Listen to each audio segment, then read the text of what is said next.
Days Gone works exceptionally hard at creating a world of isolation in its gameplay mechanics, its narrative structure, and the world this all inhabits. Things are bleak, broken, and don't have any signs of getting better. Isolation making way for familiarity and family is a strong message that nearly takes Days Gone into brilliance, but unfortunately, the whole is not greater than the sum of its parts, and things do fall apart rather quickly. Shit. What did you do?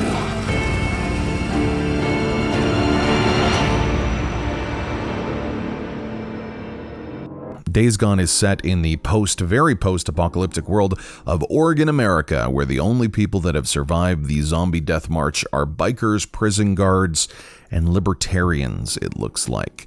Playing as Deacon, or St. John, or Deke as he's known, this game just loves colloquialisms, you act as a drifter for a couple of years after the outbreak, moving from faction to faction, doing runs, and looking for gas for your bike. Early on, your buddy Boozer, yes, Boozer, gets hurt, then there's a government conspiracy, it's all very video gamey, and 40 hours later you're done. Surprisingly, the biker freedom above all else, Hell's Angels messaging does interact with the world they've created in an effective way. It's believable that Deacon, as an anarchist with a code, would have a utilitarian view of morality as we kill hundreds of people that we know are bad because Deacon claims they're all rapists. Unfortunately, the environments are vast, beautiful, and entirely empty. It's a chore to go from zone to zone without fast travel that is all based on access to fuel. This is the first and perhaps the most grievous instance of Days Gone shooting itself in the foot.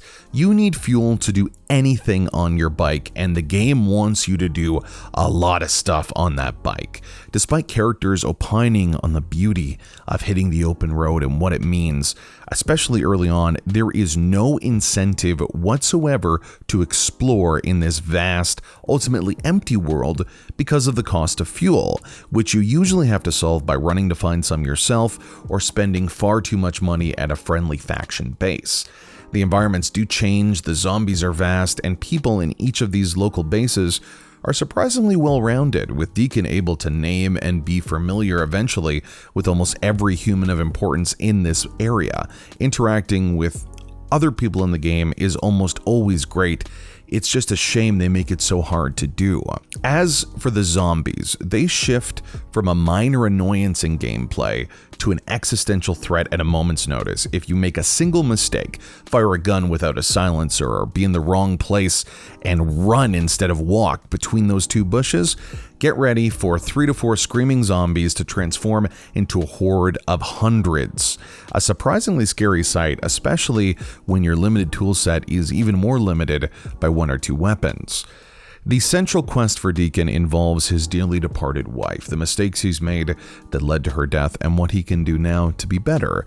At the best of times, this narrative just sings, with characters broken by the system left after the death of most people, wanting to rebuild, but having a central flaw that stops them from being happy, ironically though, keeping them alive in this new wasteland. Sometimes it does get way too heady and loses the nuance of this isolated loneliness, but normally reconnects to that central idea: one man trying to be better for the people he loves. Similarities between Days Gone and Horizon Zero Dawn or God of War are strong, but the execution is leagues apart. Game-breaking bugs every couple of hours, a gutted exploration system, and hints that choice and more robust character interactions were once there but are no more gives indication that this game had the potential to be something very special, but unfortunately isn't. So many of these individual things are great. It has a strong central theme, a provocative new, extremely stealth-based gameplay, and interesting characters that make believable choices, but nothing really connects all of these disparate parts. There's no holistic understanding of what the general game idea is. If this game was a quarter of the size it is currently, with all the great stuff it had right now inside it, it would just on that information alone be not as tragically disappointing. I think Days Gone has something very interesting to say. In the later acts, it does get there, But in order to get that payoff, that wonderful pathos, it can be a very tedious and boring 20 hours of video gaming.